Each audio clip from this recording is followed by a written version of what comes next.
এই উসমান বিন মাজউনকে যার মাধ্যমে আল্লাহ তাআলা পৃথিবীর সব থেকে দামি কবরস্থান উদ্বোধন করেছেন। বলেন তো গোটা পৃথিবীর মধ্যে সব থেকে দামি কবরস্থান কোনটা? মাশাআল্লাহ, সবাই কথা বলেন না, তো ঝামেলা আছে। আস্তে আস্তে কয়েকজনের ঘাট দেখতেছি নিচের দিকে নাইমা যাইতেছে, ঘটনা কি? মাত্র 9:30 বাজে, এখনই যদি এত ঘুম আসে তাহলে কিছু ভুল করে করবেন কি? হ্যাঁ,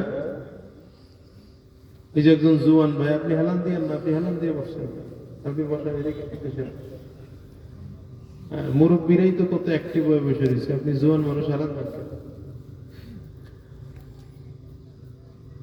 গোটা পৃথিবীর মধ্যে সব থেকে দামি কবরস্থান জান্নাতুল বাকিয়া, যার নাম হচ্ছে আল বাকিউল গারকাদ।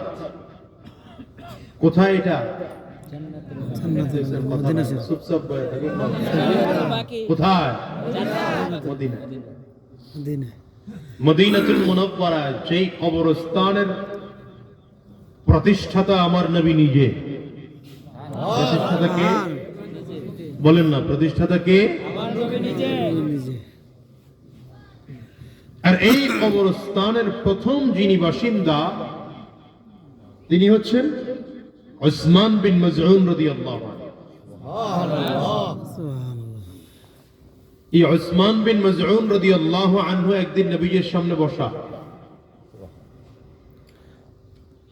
হঠাৎ করে দেখতেছেন নবীজির চেহারা ঘামতেছে, কপাল ঘামতেছে।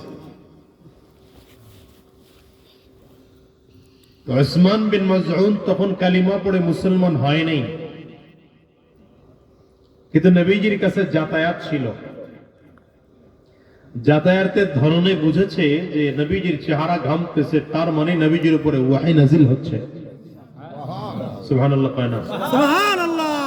তুমি রাখো মোবাইল, রাখো, তোমার মোবাইল ধরার বয়স নেই।